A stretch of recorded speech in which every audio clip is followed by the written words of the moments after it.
Good morning class 8। इसके पहले मैंने गौरा पढ़ाया था रीडर बुक से। आज ग्रामर जो मैंने आधा पढ़ाया था छुट्टी से पहले, स्वर संधि। ठीक है, आज व्यंजन संधि। व्यंजन और स्वर आपको पता है कि व्यंजन का इस्तेमाल हम बिना स्वर की सहायता के नहीं कर सकते। व्यंजन का इस्तेमाल स्वर की सहायता से ही होता है।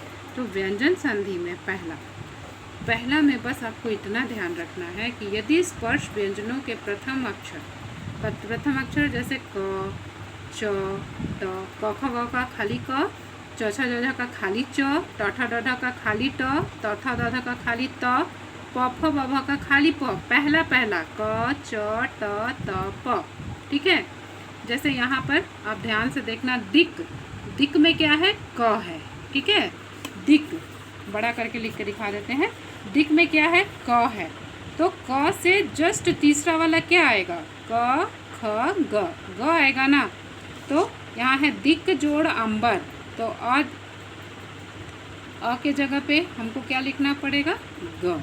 क के जगह पे क्या लिखना पड़ेगा? ग।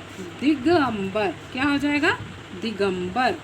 क के जगह पे क्या आ जाएगा? ग आ जाएगा। और अ के साथ मिल गया तो हलंत हट गया, पूरा ग बन गया, दिगंबर। वैसे ही वाक, क है तो जस्ट क्या आ जाएगा यहाँ पर? जब हम एक साथ लिखेंगे तो ग आ जाएगा। ठीक है, यहाँ च है तो क्या आना चाहिए? च छ ज आना चाहिए, यानी च के जगह पे यहाँ क्या आ जाएगा? ज आ जाएगा। जस्ट इसी लाइन का तीसरा अक्षर। अच जोड़ अंत, अजंत। जैसे ट है तो ट का तीसरा क्या होगा? ट ठ ड। तो यहाँ एक साथ जब हम संधि करेंगे तो ड आ जाएगा। षट के जगह षड आ जाएगा। और यहाँ आकार है तो आकार हो गया सडाना। त है सत, त का तीसरा क्या होगा? त था द होगा तो हो जाएगा सद। आ की मात्रा सदाचार। सुप, प के जगह पर क्या हो जाएगा? प फ ब, तो सुबंत। क्लियर? अब दूसरा में है स्पर्श व्यंजन के प्रथम अक्षर जैसे क च ट त प कोई भी आएगा तो उसी इसमें आया था तीसरा और इसमें आएगा पांचवा, यानी क की जगह पे क्या आ जाएगा? क ख ग घ अंग, पांचवा। क का पांचवा अक्षर वहाँ पे यूज होगा। जैसे देख लो, यहाँ वाक है तो क की जगह पे क्या आ जाएगा? अंग आ जाएगा। वांग्मय मीन्स साहित्य होता है। यहाँ है त का पांचवा अक्षर क्या है?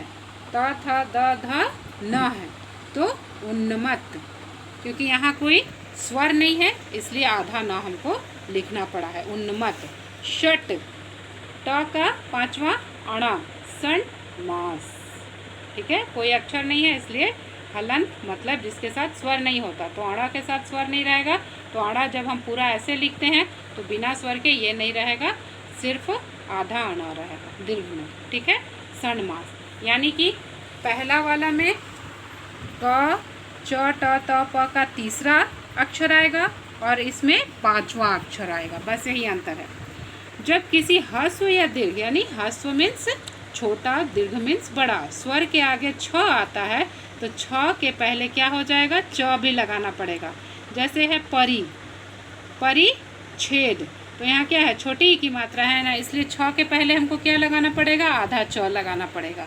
इसमें बड़ी की मात्रा है तो भी छ के आगे क्या लगाना पड़ेगा? आधा च लगाना पड़ेगा। यहाँ भी छ के पहले आधा च लगाना पड़ेगा क्योंकि यहाँ सब में मात्रा है। यहाँ भी मात्रा है, इस इधर नहीं है तो यहाँ मात्रा है। तो हमको हर हाल में, अगर यहाँ छ है, इस तरफ छ है तो उसके पहले हमको आधा च लगाना ही है। यदि म के आगे कोई स्पर्श व्यंजन आए तो म के स्थान पर उसी का पांचवा वर्ण हो जाएगा। जैसे यहाँ पर है शम जोड़ कर, तो शम के बाद क्या आया है? क आया है ना, तो क के स्थान पर क्या लिखेंगे? क का पांचवा अंग, शंकर। सम के बाद क्या है? तोष, तो त का पांचवा क्या हो जाएगा? त थ द ध न, तो न आधा यानी कि अनुसार भी लिख सकते हैं। घम जोड़ टा, तो ट का क्या होगा? अणा आता है, आपको मालूम है, घंटा। स्वयं जोड़ भू, स्वयं भू, यानी जस्ट इसका पांचवा। यदि म के आगे कोई अंतस्थ या उष्म, उष्म जब हम उसका उच्चारण करते हैं तो मुंह से हवा निकलती है, उसको उष्म व्यंजन कहते हैं। जैसे य, र, ल, व, तालबे श, मूर्धन स, ह, तो म अनुस्वार में बदल जाता। अगर ये अक्षर रहेंगे तो म किस में बदल जाएगा? अनुस्वार में। अनुस्वार इसको कहते हैं, ठीक है। जैसे सम जोड़ सार, तो क्या हो जाएगा? स है, सम किस में बदल गया? अनुस्वार में बदल गया। स्वयं जोड़ वर, स्वयंवर, ये तो बिल्कुल क्लियर है, ऑलरेडी पहले से था। फिर ये म भी किस में बदल जाएगा? अनुस्वार में बदल जाएगा, क्योंकि यहाँ य है। सम योग, सम जोड़ रक्षा, यानी स के ऊपर अनुसार, ये म जो है किस रूप में आ जाएगा? अनुसार के रूप में आ जाएगा, रक्षा, क्योंकि यहाँ र है, यहाँ भी र है। सेकंड वाला में र है, य है, ल है, कुछ भी है, तो म किस में बदल जाता है? अनुस्वार में बदल जाता है।